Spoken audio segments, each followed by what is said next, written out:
En el video anterior, exploré de forma breve y directa algunos casos puntuales de Lost Media que, con el paso del tiempo, terminaron siendo encontrados, pese a que su contenido nunca debió salir a la luz. Sin embargo, aquel video no era más que el punto de partida. Detrás de esos hallazgos iniciales se esconden otros materiales mucho más perturbadores, incómodos e incluso repulsivos, cuya existencia plantea una pregunta inquietante. ¿Hay cosas que, incluso dentro de la comunidad de Lost Media, deberían permanecer perdidas? Hoy vengo a hablar precisamente de esos archivos, de esos fragmentos olvidados que nunca debieron abandonar el limbo del Internet.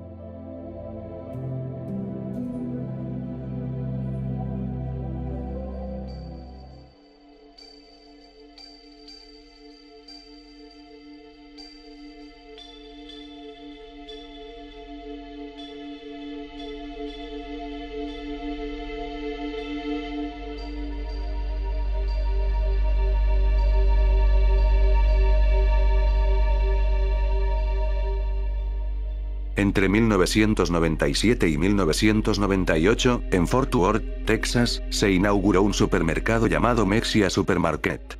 A pesar de contar con una fuerte inversión mediante un préstamo que superaba el $1.000.000, el negocio nunca logró ser rentable. Las bajas ventas y el incumplimiento de los pagos por parte de sus propietarios provocaron que, para 1999, la deuda ascendiera a más de $14 millones. Esto llevó inevitablemente a la bancarrota y al cierre definitivo del establecimiento ese mismo año. Lo lógico habría sido desalojar el lugar por completo, pero eso nunca ocurrió. Los dueños simplemente cerraron las puertas y abandonaron el edificio, dejando en su interior todos los productos, incluidos los alimentos refrigerados. Con el paso de las semanas, la comida comenzó a descomponerse lentamente, liberando gases producidos por la putrefacción. La acumulación de bacterias aceleró la degradación de carnes, lácteos, pescados y verduras, generando un ambiente cada vez más insalubre. No pasó mucho tiempo antes de que los olores nauseabundos se hicieran perceptibles en la zona, lo que finalmente alertó a las autoridades. Tras una inspección, el Mexia Supermarket fue catalogado como un serio peligro biológico debido al nivel de contaminación, la descomposición avanzada y la gran cantidad de animales que habían infestado el lugar, alimentándose de los restos podridos. Para controlar la situación, fue necesario contratar a una empresa especializada en descontaminación.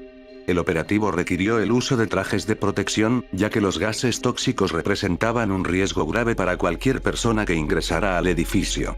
Todo este proceso de limpieza fue documentado mediante metrajes y fotografías tomadas durante la exploración y descontaminación del local, imágenes que mostraban con crudeza el desastre en el que se había convertido el supermercado. Durante años, este material permaneció fuera del ojo público, prácticamente perdido. Fueron extensas investigaciones que se lograron recuperar fragmentos y registros aislados de aquellos hechos, aunque, incluso a día de hoy, la documentación completa nunca ha podido reconstruirse en su totalidad.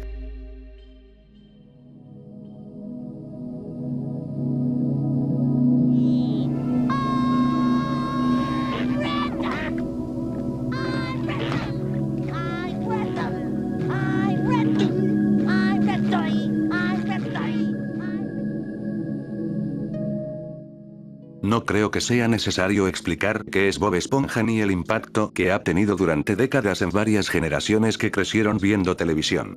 Sin embargo, algo que rara vez se toma en cuenta al hablar de cualquier programa animado, es el enorme esfuerzo que existe detrás de cámaras. La producción de una serie animada como esta implica largas jornadas de trabajo y constantes exigencias para los animadores, lo que en muchos casos los lleva a buscar formas de liberar el estrés acumulado tras jornadas laborales. Entre esas formas existe una particularmente curiosa, y bastante conocida, que son los storyboards. En ocasiones, estos bocetos preliminares se convierten en espacios donde los animadores se permiten experimentar, bromear o exagerar ideas. Un ejemplo famoso es el inquietante storyboard de los Rugrats, creado por un animador aburrido que buscaba divertirse y aliviar la carga laboral de una manera algo, por así decirlo, curiosa. Es por eso que no resulta del todo sorprendente que algo similar haya ocurrido en la serie de la esponja amarilla. Alrededor del año 2001, varios artistas del estudio de la serie comenzaron a trabajar en un libro interno conocido como Behind Closet Doors. Este se trataba de una recopilación de dibujos realizados a manera de desahogo creativo y broma interna entre los trabajadores, sin ninguna intención de que ese material llegara al público. En tono de humor, los animadores colocaban a los personajes de la serie en situaciones deliberadamente exageradas y provocadoras, entendidas únicamente dentro del contexto del equipo. La mayoría de estos bocetos muestran a los personajes más reconocibles de la caricatura, siendo puestos en situaciones de índole sexual o exageradas con un par de chistes escritos en las mismas para darles una clase de sentido. Aunque este libro se mantuvo en secreto durante años, su existencia se conoció gracias a una entrevista a Dan Povenmire, quien mencionó que el equipo había realizado dibujos de los personajes en diversas situaciones curiosas como parte de esas bromas internas. En su momento, el comentario no tuvo mayor repercusión. Sin embargo, en julio de 2023, un ex empleado del estudio se puso en contacto con el youtuber Supersonic y le compartió imágenes y descripciones detalladas del contenido de este libro. A partir de esa información, el creador publicó un video en el que expuso el caso con mayor contexto, arrojando nueva luz sobre este curioso caso dentro de Nickelodeon.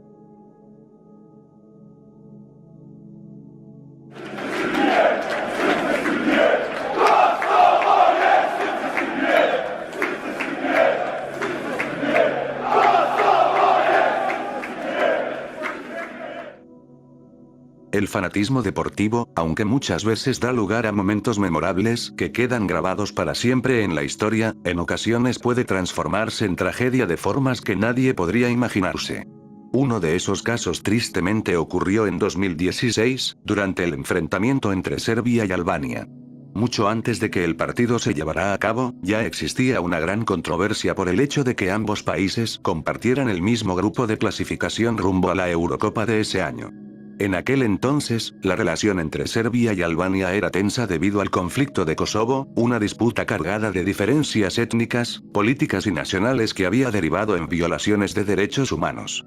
Con este contexto, el encuentro deportivo se presentaba como algo mucho más que un simple partido de fútbol. El partido tuvo lugar el 14 de octubre de 2014, ante más de 25.000 espectadores, la gran mayoría de ellos serbios. Apenas unos 45 albaneses lograron estar presentes, ya que la Asociación Serbia de Fútbol había decidido prohibir el ingreso de aficionados que portaran símbolos o banderas de Albania. Desde ese momento, la tensión se hizo evidente. Durante la interpretación del himno albanés, el estadio estalló en abucheos y gritos de los fanáticos serbios que coreaban "maten a los albaneses". Mientras algunos llegaban incluso a quemar banderas de la OTAN. La tensión entre ambos lados continuó. El partido tuvo que ser interrumpido en 2 ocasiones distintas, ya que durante el juego comenzaron a lanzarse objetos al campo, comida, botellas e incluso bengalas. El punto crítico llegó cuando el público y las cámaras de televisión captaron un dron que sobrevolaba el estadio. Este tenía colgando de él una bandera con los rostros de los padres fundadores de la Albania moderna, junto a un mapa de la Gran Albania y la fecha 28 de noviembre de 1912, día en que se proclamó la independencia del país. La situación estalló en el estadio. Los aficionados comenzaron a gritar al coro de "muerte a los albaneses". En un intento de controlar el caos, el jugador Stefan Mitrović saltó para recuperar la bandera que sobrevolaba el campo. Sin embargo, su acción provocó la ira de algunos jugadores albaneses, desencadenando un enfrentamiento también dentro del terreno de juego. En un momento, mientras los jugadores intentaban retirarse del estadio, un aficionado serbio logró entrar al campo y agredió a uno de los futbolistas. Ante esto, Lorik Cana, capitán del equipo albanés, derribó al agresor y lo golpeó, lo que intensificó aún más la pelea. Finalmente, decidieron dar por terminado el partido y escoltar a los jugadores hacia la salida, mientras los fanáticos continuaban lanzando objetos y tratando de traspasar las barreras de seguridad. Como resultado, 4 jugadores albaneses sufrieron heridas durante los enfrentamientos. Aunque múltiples cadenas transmitieron el partido en vivo en distintos países de Europa, la violencia mostrada y la intensidad de los incidentes mostrados hicieron que posiblemente el encuentro nunca se emitiera nuevamente más allá de simples clips y fragmentos por todo el internet. No sería hasta el 1 de mayo de 2022 que el partido se retransmitió completo, de principio a fin, a través del canal Sport TV, mostrando tanto el desarrollo del encuentro como las consecuencias derivadas de aquel fatídico episodio.